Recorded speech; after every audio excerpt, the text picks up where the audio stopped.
बच्चों हमारा अध्याय चल रहा है 2, जिसमें हमने भाग 1 कंप्लीट कर लिया था। वहाँ पर हमने सीख लिया था कि विभव क्या होता है और विभवांतर क्या होता है। आज हम भाग शुरू करने जा रहे हैं 2, जिसमें हम अध्ययन करेंगे बिंदु आवेश के कारण विभव और आवेशों के निकाय के कारण विद्युत विभव की गणना करना। एक बिंदु के कारण भी सीखेंगे और क्या होगा, बहुत सारे आवेश हैं उसके कारण भी देखेंगे। अब आपको ये तो पता ही है बिंदुवत आवेश क्या होता है। हमने प्रथम अध्याय में बिंदुवत आवेश के बारे में डिटेल में चर्चा की थी, तो वहाँ ध्यान है। तो आप पहला चैप्टर जो आपका चार्ज वाला है उससे पहले कंप्लीट करें, फिर सेकंड चैप्टर पे आएँ, ठीक है। तो चलिए शुरू करते हैं हम कि बिंदु आवेश पर विद्युत विभव की गणना कैसी की जाए, या बिंदु आवेश के कारण किसी बिंदु पर विभव कितना होगा उसकी चर्चा करते हैं। तो हमारा टॉपिक है बिंदु आवेश के कारण विभव। विभव को अपन ने देख लिया था क्या होता है विभव। किसी भी बिंदु पे हम विभव ज्ञात करते हैं तो क्या होता है। लास्ट कक्षा में हमने पढ़ा था, लास्ट जो वीडियो था, पहला पार्ट था, उसमें हमने पढ़ा था, क्या पढ़ा था आपने, एकांक धन आवेश को अनंत से किसी बिंदु पे लाने में किया गया कार्य उस बिंदु पे क्या होता है, विभव होता है। अगर ये बात हमें याद है तो कोई दिक्कत नहीं, इसको बड़े आसानी से हम हल कर सकते हैं अगर ये चीज़ हमें याद है। तो चलिए हम क्या करते हैं, यहाँ पे मेरे पास एक स्रोत आवेश है, एक आवेश है, और ये मेरा क्या है, Q0 परीक्षण आवेश है, एकांक धन आवेश है। इसको मैं क्या करता हूँ, अनंत से बिंदु कहाँ तक लाता हूँ, A तक लाता हूँ। अनंत से क्या करता हूँ, बिंदु A तक लाता हूँ। बिंदु A क्या है, इस जो स्रोत आवेश है उससे स्मॉल r दूरी पर है। कितनी दूरी पे है, स्मॉल r दूरी पर है, ठीक है। मैंने आपको ये भी कहा था कि जब किसी परीक्षण आवेश को या एकांक धन आवेश को लाते हैं तो क्या करते हैं, धीरे धीरे लेके आते हैं। हम कैसे लाते हैं, धीरे धीरे लेके आते हैं। जैसे मान लिए मेरे पास ये है, यहाँ पे मेरे अनंत पे क्या है, आवेश रखा हुआ है Q0, और इसको मैं कहाँ लाना चाहता हूँ, A बिंदु पे लाना चाहता हूँ, और यहाँ पे मेरे पास क्या है, Q है, स्रोत आवेश है, ठीक है। अब देखो यहाँ पे मैं डायरेक्ट नहीं ला सकता, मुझे क्या करना पड़ेगा, धीरे धीरे लाना पड़ेगा, टुकड़ों में लाएंगे, बिल्कुल धीरे धीरे स्लोली लेके आएंगे। तो मान लीजिए धीरे धीरे आप लेके आते हो, तो सपोज कीजिए आप B बिंदु पे आए हुए हैं, है ना। अपन क्या करें, एक B बिंदु ले लेते हैं। ये मान लिया कि एक कहाँ पे आए हुए हैं, B बिंदु पे। A और B के बीच की स्मॉल डिस्टेंस ले लो, कितनी, हम मान लेते हैं कितनी डिस्टेंस है, dr है। स्मॉल डिस्टेंस कितनी है, dr है।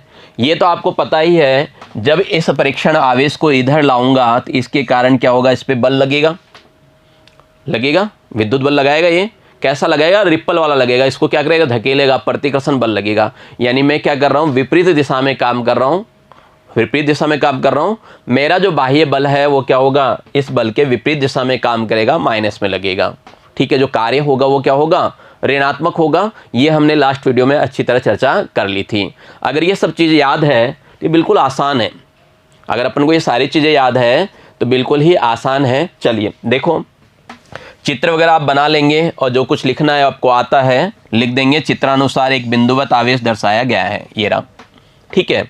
फिर जिसके कारण r दूरी पर स्थित बिंदु A, यहाँ से हमने क्या किया, r दूरी पे एक बिंदु ले रखा A, इस पे मुझे क्या करनी है, विभव की गणना करनी है, ठीक है। वो जो आपका आवेश रखा हुआ है, मान लीजिए आपका आवेश कहाँ रखा हुआ है, P बिंदु पे रखा हुआ है। P से A की दूरी क्या ले लिया अपन ने, स्मॉल r। आप x भी ले सकते हैं, आपकी मर्जी है, कैसे भी कर सकते हैं, ठीक है। अब देखिए हम क्या करते हैं, एक एकांक धन आवेश को कहाँ से लेके आते हैं, अनंत से लेके आते हैं। कहाँ से लेके आएंगे, अनंत से लेके आएंगे। विभव की परिभाषा है कि हम जानते हैं कि किसी एकांक धन आवेश को विद्युत क्षेत्र के किसी बिंदु A तक लाने में जो किया गया कार्य है वही क्या कहलाएगा, विद्युत विभव कहलाएगा। यानी A बिंदु पे जो विद्युत विभव होगा वो क्या होगा, अनंत से A बिंदु तक परीक्षण आवेश एकांक धन आवेश को लाने में किया गया कार्य होगा। ये डेफिनेशन आपको पता है। अपन क्या करते हैं, इसको समीकरण नंबर 1 दे देते हैं। क्या दे दिया हमने, समीकरण 1 कह दिया इसको, ठीक है। अब लाने में जो किया गया कार्य है वो क्या होगा भाई, लाने में किया गया कार्य क्या होगा भाई, अपन ये जानते हैं। देखिए dw जो होगा, छोटा कार्य मान लो एक बार, dw क्या होगा, F इंटू विस्थापन होता है ना। तो F इंटू अपन ने क्या किया, dr ले लिया, ठीक है, F इंटू dr। ये कैसा होगा, ये पता है आपको, अपन विपरीत दिशा में काम कर रहे हैं, विरुद्ध कार्य कर रहे हैं, इसलिए कैसा होगा, माइनस का होगा। dr क्या है, डी आर यहाँ जो बता रहा हूँ ना, अल्पांश, अपन ने छोटे छोटे अल्पांश ले रखे हैं, ये छोटा सा कोई सा भी अल्पांश मान लें या ए और बी के बीच की दूरी मान लें, ठीक है। ये क्या हो गया अपना डी आर हो गया, समझ गए। ये बात अपन ने पहले भी की थी, तो ये बात आपके समझ में आ गई। ये जो कार्य होगा एफ डी आर के बराबर होगा, ठीक है। एफ जो बल लगता है वो क्या है, विद्युत क्षेत्र बल के बराबर ही होता है, या फिर आप ये भी जानते हैं एफ बराबर क्या है, क्यू ई है। एफ बराबर क्या होता है, फर्स्ट अध्याय में हमने पढ़ा है, एफ बराबर क्या होता है, क्यू ई होता है। और क्यू का मान आप बार बार यही कह रहे हो, क्या कह रहे हो, एकांक धनावेश। हम बार बार क्या कह रहे हैं, एकांक धनावेश। तो क्यू का मान कितना, 1। तो क्यू का मान 1 लेने से एफ और ई क्या हो रहे हैं, बराबर हो रहे हैं। एफ और ई क्या हो रहे हैं, बराबर हो रहे हैं। जब एफ और ई बराबर हो रहा है तो इसकी जगह मैं क्या कर सकता हूँ, ई रख सकता हूँ, ठीक है। इसकी जगह क्या करेंगे, ई रख देंगे। तो रख दिया मैंने, तो मेरा ये फॉर्मूला बन गया। जो वर्क डन है, जो कार्य किया गया है, वो कितना हो गया, E vector dot D are vector. Clear यहाँ तक। पहले अध्याय में हमने वो विद्युत क्षेत्र की तीव्रता पढ़ी थी। विद्युत क्षेत्र की तीव्रता क्या थी, के क्यू बटा आर स्क्वायर, यही थी ना। ई बराबर के क्यू बटा आर स्क्वायर थी। अगर आप वेक्टर में लिखना चाहते हैं तो ई वेक्टर क्या था, के क्यू बटा आर स्क्वायर, और क्या लगा रखा था हमने, आर केप। आर केप क्या कर रही थी, दिशा बता रही थी। आर केप क्या कर रही थी, दिशा बता रही थी। तो ये आपका पढ़ा हुआ है, पढ़ा हुआ है अपना। जब ये अपने पास पढ़ा हुआ है तो अब अपन क्या करें, ये मान यहाँ पे रख देते हैं, ई का मान रख दें। तो ई का मान मैंने रख दिया के क्यू बटा आर स्क्वायर, और आर केप और डी आर। ये जो डी आर है ये लिमिट बताएगा कि कहाँ से कहाँ तक। यहाँ पे मैं बात कर रहा था आपको, यहाँ देखिए मैंने ये बताया था आपको कि डी डब्ल्यू बराबर क्या था, माइनस एफ डी आर था। अगर मैं डब्ल्यू निकालना चाहता हूँ तो डब्ल्यू क्या होगा, डी डब्ल्यू का समाकलन करना पड़ेगा, है ना। तो इसका भी मुझे क्या करना पड़ेगा, समाकलन करना पड़ेगा। समाकलन कहाँ से कहाँ तक होगा, इस डी आर के कारण होगा कि आर जो है ना आपका कहाँ से कहाँ तक है। तो आर जो अल्पांश बना रहे हो आप, ये अपने पास क्या कर रहे हैं, अल्पांश बना रहे हैं। ये अल्पांश कहाँ से शुरू हुआ बनना, आप कहोगे अनंत से शुरू हुआ। कहाँ तक जाओगे, कहाँ तक जाएंगे, आर दूरी तक के लिए। अनंत से कहाँ तक ला रहे हैं, आर दूरी के लिए ला रहे हैं ना।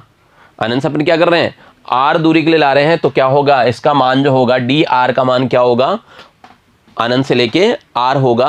तो वहाँ पे अपन क्या करेंगे, ये समाकलन कर देंगे, और समाकलन में क्या होगा, अपने पास लिमिट आएगी, ठीक है। लिमिट आ जाएगी अनंत से लेके आर तक। समझ गए लिमिट का मतलब, क्लियर। चलिए, जब अपने पास ये लिमिट समझ में आ गया तो अब सारा काम बिल्कुल आसान है। हमने ई का मान रख दिया, अपन ने क्या किया, ई का मान रख दिया। अब अपने पास ये है R cap dot D R, R cap dot D R. आप वेक्टर खोलना तो जानते ही हैं, है ना। वेक्टर कौन सा है, अदिश प्रोडक्ट है ये, है ना। अदिश गुणन है, स्केलर प्रोडक्ट है। खोलोगे तो क्या होगा, पहले वाले का मोड, दूसरे वाले का मोड, है ना। ये आ गया दूसरे वाले का मोड, और उनके बीच का जो एंगल है, इनके बीच का एंगल क्या है, दोनों एक ही दिशा में। आर केप और डी आर क्या है, एक ही दिशा में, तो इसलिए कोस 0 हो गया। तो आर केप का जो मोड लेते हैं, आर केप का मोड इकाई सदिश का मापांक 1 होता है, और इसको आप क्या करें, डी आर लिख सकते हैं। तो कुल मिला के R cap dot D R को मैं क्या लिख सकता हूँ, सिंपल डी आर लिख सकता हूँ। तो मैं क्या करूँगा, सिंपल डी आर लिख दिया। ये सारी चीज़ें रख दी, और अपन ने क्या किया, ये सिंपल डी आर लिख दिया, ठीक है। मेरा किया गया कार्य कितना हो गया, देखिए यहाँ पे मैंने क्या किया, कॉमन भी ले लिया। अपने को क्या करना, ये है ना के, भाई ये तो पता ही हो गया ना, ई का मान के क्यू बटा आर स्क्वायर था, रख दिया हमने। यहाँ पे के क्या है, आपका कांस्टेंट है। के क्या है अपने पास, कांस्टेंट है। क्यू भी क्या है, कांस्टेंट है। क्या रहेगा, ये डी आर के सापेक्ष आर कर रहे हो ना, तो आर वाला पार्ट, आर से रिलेटेड जो भी चीज़ें वो तो अंदर रहेगी, बाकी सब के सब क्या होंगे, बाहर आ जाएगा। तो मेरा क्या हुआ, मैंने के और क्यू को बाहर ले लिया, अंदर बच गया 1 बटा आर स्क्वायर, अनंत से लेके 1 तक डी आर। क्लियर यहाँ तक, कोई दिक्कत नहीं है। चलिए, अब मेरे पास है 1 बटा आर स्क्वायर। 1 बटा आर स्क्वायर है, जब ऊपर लेके जाऊंगा तो आर की घात कितनी हो जाएगी, -2 हो जाएगी ना। भाई आप यूँ लिख सकते हैं ना, 1 बटा आर स्क्वायर को हम लिख सकते हैं आर की घात -2। तो मैंने यहाँ पे लिख लिया आर की घात -2, ठीक है। अब यहाँ पे आपको इंटीग्रेशन आना चाहिए, समाकलन आना चाहिए। समाकलन का सूत्र आपको पता होना चाहिए। आपको ये सूत्र मालूम है, कक्षा 11 में भी खूब बताया हुआ है आपको। x की घात n dx का समाकलन करते हैं तो क्या होता है, x की घात n+1, और बटे में क्या होता है, n+1 होता है। प्लस सी लगा देते हैं अगर ये आपका निश्चित समाकलन नहीं है तो ये होता है। अब मुझे क्या करना है, यहाँ पे r की घात -2 का करना है। अब मुझे क्या करना है यहाँ पे r की घात -2 का करना है। तो इसी सूत्र से r की घात -2 का करोगे तो n की जगह कितना आ गया, -2 आ गया, है ना। तो अपन ने n की जगह क्या किया, -2 रख दिया और n की जगह मैंने -2 रखा। तो देखिए -2 + 1, -2 + 1 कितना होता है, -1 होता है। कितना होता है, -1। और नीचे भी क्या आ रहा है, -1 आ रहा है और लिमिट आता ही आपको अनंत से लेके 1 तक लगा दी। तो ऊपर आ गया r की घात -1, नीचे भी आ गया -1 और लिमिट क्या है, अनंत से लेके r तक।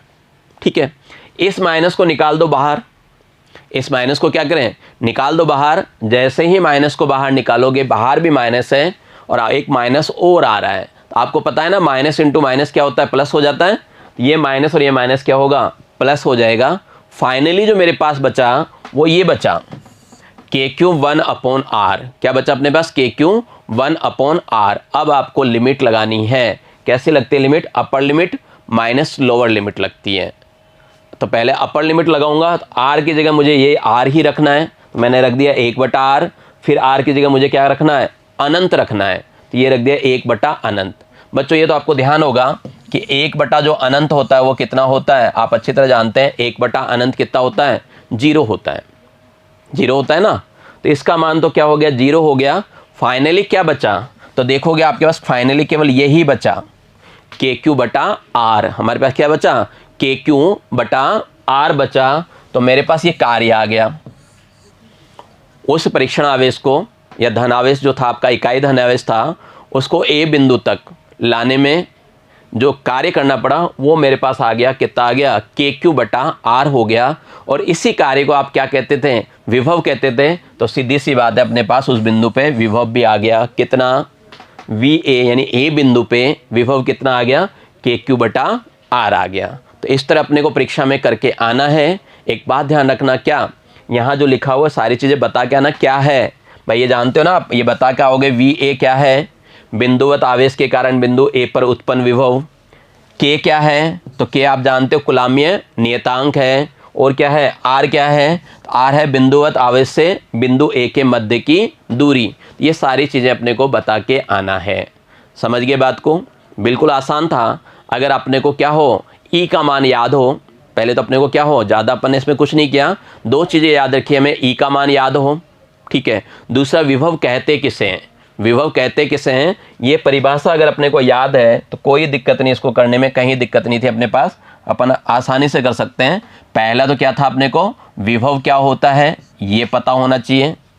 भाई विभव क्या होता है ये पता होना चाहिए। क्या था आपका विभव, W/Q, ये था अपने पास। विभव क्या था आपका, W/Q0 था, जैसे आप कह रहे हैं, है ना।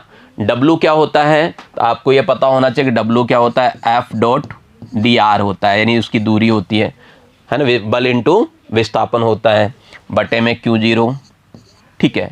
अब F क्या होता है, आप F जानते हो क्या होता है, E इंटू Q0 होता है, इससे भी कर सकते हैं, बटा dr, है ना, sorry, E into Q0 dr बटे में Q0। ये Q0 से Q0 क्या कट गया, कट गया। अब अपने पास जो V आया है, अब ये V क्या है, dr लिख रहे हो ना, तो dr लिख रहे हो तो आप V ना निकाल के आप क्या कर रहे हो, डेल V निकाल रहे हो। अब मुझे डेल V से क्या चाहिए, V चाहिए। अब मुझे इससे क्या चाहिए, अपने को V चाहिए। तो V कैसे मिलेगा बताओ, अब अपने को क्या चाहिए, V चाहिए। तो V के लिए अपन क्या करें, समाकलन करना पड़ेगा। V के लिए क्या करना पड़ेगा, हमें समाकलन करना पड़ेगा। तो इसका हमने क्या किया, V ज्ञात करने के लिए इसका समाकलन कर दिया। बस ये सिंपल सब चीज़ें थी। और E का मान क्या किया, जो आपको पता है, E का मान KQ/r² होता है, ये होता है ना। E का मान आप क्या कर सकते हैं, रख सकते हैं KQ बटे में r², ये 1/r²। ये सिंपल भाषा में बता दिया। इस तरह अगर आप माइंड में याद रखते हैं, इसका समाकलन वगैरह कर लेंगे, लिमिट भी लगा देंगे। लिमिट कहाँ से लग रही है, अनंत से लेके r तक लग रही है। अगर ये छोटी सी चीज़ याद रखते हैं तो इतनी बड़ी जो चीज़ बताई है आपको मैंने, वो पूरा का पूरा कर सकते हैं, कर सकते हैं ना। तो ठीक है, ये क्लियर आपके। चलिए, जब अपने पास ये क्लियर हो गई, अभी हमने एक बिंदुवत आवेश की बात की है, ठीक है। अध्यारोपण सिद्धांत में आपने बहुल आवेशों की भी चर्चा की थी, बहुल आवेशों की हमने क्या की थी, चर्चा की थी। तो यहाँ भी हम क्या कर लें, बहुल आवेशों की एक बार चर्चा कर लेते हैं। तो अपने कॉपी में हेडिंग डालिए, आवेशों के निकाय के कारण विद्युत विभव। आवेशों के निकाय के कारण विद्युत विभव कहने का मतलब क्या है, यहाँ पे मेरे पास खूब सारे आवेश हैं, Q1, Q2, Q3, Q4, Q5, Qn तक। ठीक है, इससे एक बिंदु है P जो क्रमशः R1, R2, R3, R4, Rn दूरी पर है। भाई Q1 से कितनी दूरी पे, तो Q1 से R1 दूरी पे है, Q2 से R2 दूरी पे है, Q3 से R3, ऐसे इस तरह है। ठीक है, मुझे बिंदु P पर क्या करनी है, जो उत्पन्न हो रहा है विभव इन आवेशों के कारण, उसकी गणना करनी है। और गणना बिल्कुल सिंपल है, उसी से हो जाएगी अध्यारोपण सिद्धांत से। अध्यारोपण का सिद्धांत क्या कहता है, V निकालना है तो V1, V2, V3, V4, V5, Vn तक क्या करेंगे आप, ऐड कर देंगे। मुझे यहाँ पे क्या करना है, P पे V निकालना है ना, V निकालना है मुझे किस पे, P पे। तो मैं क्या करूँगा, सबको जोड़ दूंगा, V1, V2, V3 और कहाँ तक, जहाँ तक भी है मेरे पास Vn, सबको जोड़ दूंगा।